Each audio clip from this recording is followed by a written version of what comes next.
Welcome back, y'all. We are in week 3 of The Artist Way. Okay. Y'all, a lot has happened. For one, my artist date, I got a tent. Okay, y'all, I went and got me a tent. Like, you can't see it behind me, but my tent, I got a fucking tent. For my artist date, I decided I was like, something that made me like super happy as a kid. I had this pink tent, okay? And having this pink tent as a kid just made me feel like my own little apartment.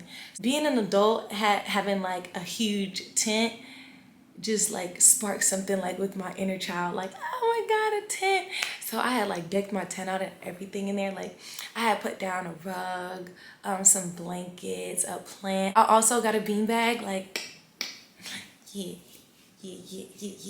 For week 3, the morning pages had kicked my ass. Kicked it, okay? This week was recovering a sense of power. It said this week may find you dealing with unaccustomed bursts of energy and sharp peaks of anger, joy, and grief.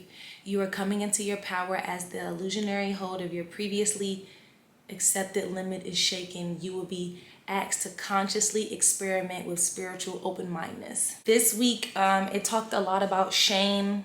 Something that I had highlighted that just really stuck out to me is that we must learn to protect our artist child from shame. We do this by diffusing our childhood shamings. And that just spoke to me like, you know what, like I gotta protect, my younger artist and me that's trying to create from shame.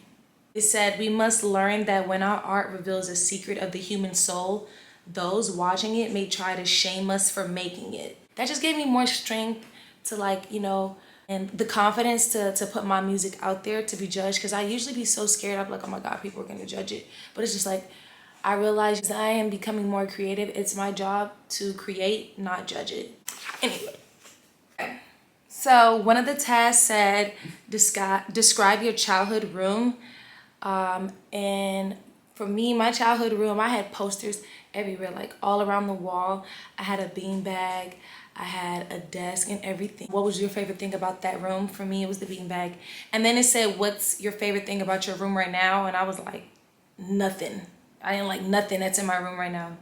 And then it said, well, get something you like. So I went and got a beanbag, and now I have a beanbag in my room. Yes.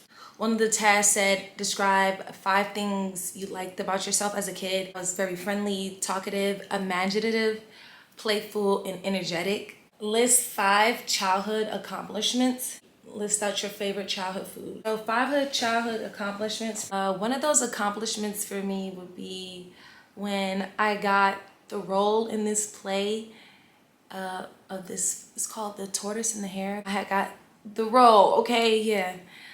Second would be when I had got second place in this talent show. 3 would be in 4th grade. I'll never forget. This really is my best one. I had won most original costume.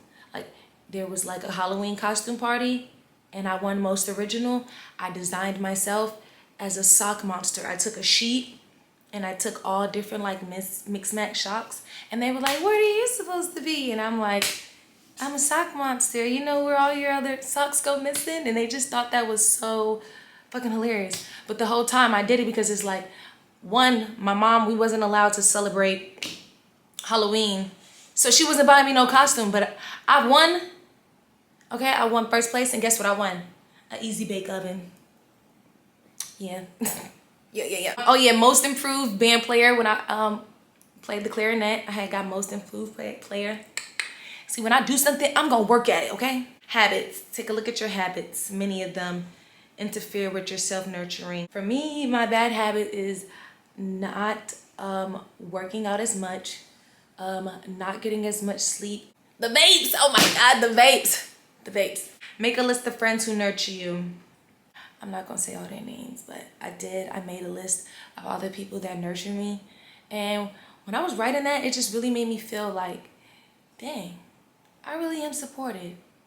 You know what I'm saying? Like there are people out there that care about my craft. 6, I was supposed to call a friend. I called my best friend. 7, inner compass. Each of us have an inner compass. This is an instinct that points us towards health. It warns us when we are on dangerous ground, and it tells us when something is safe and good for us. morning pages are a way to contact it. This week they had me do like an artist brain activity. I went to the mountain. I decided to go hike, like music. I didn't finish the song, but the creative juices is starting to drip. I won't say drop, but they. Week 3 was just a lot to really take in. Like, it speaks about synchronicities, and when I say the synchronicities was just going off the hook, off the chain. Week 3 was I'm not gonna lie, it was a little intimidating and it was a little scary. Like, sometimes my brain, like the adult me, tries to come up with excuses of, like, you know, for some of, you know, my inner child wants to do because of fear. And I'm realizing fear be blocking me a lot. But as the weeks go by and the days go by, I'm learning like who I am, and I'm learning how to like conquer my fear. And as I like feel myself approaching my fear to get ready to like do this unclogging, you know, of this blockage that I have, rediscover myself and heal my inner artist. It's a little frustrating, but when I say I'm in this process, I am in this process. And it's only been 3 weeks. Y'all stay tuned. But when I say like, I would recommend this to anybody who's like an artist or who's a creative. Like, you don't have to do music. You can write plays or something, but I see myself changing. I'm doing things differently. I feel differently. But week 3, it did not lie. I was filled with a lot of anger. So much anger, and then a lot of grief because I like mourn this like old version of me. And it's just like I forgot to tell y'all the most craziest part about the whole week 3. Like, changed my name, like, for my artist name, and I came up with the name Raz. R-A-Z. So from now on, it's Raz. Why? Because I say so. Because you know what? I just realized I'm not exercising my free will enough. And it's just like, with how I want to do my music that I'm kind of discovering and figuring out, it's like I want to be this character that can like just have fun with my music and my songs and my music videos. And it's like, you know, not take life too serial and make, you know, too serial. I'm learning how to like start back just having fun, like just creating. I feel like that's, you know, the direction that I'm gonna start going in and unlocking myself in musically, instead of like trying to make everything so literal, like I'm going through this moment, do, and trying to put those exact words and situation into a song.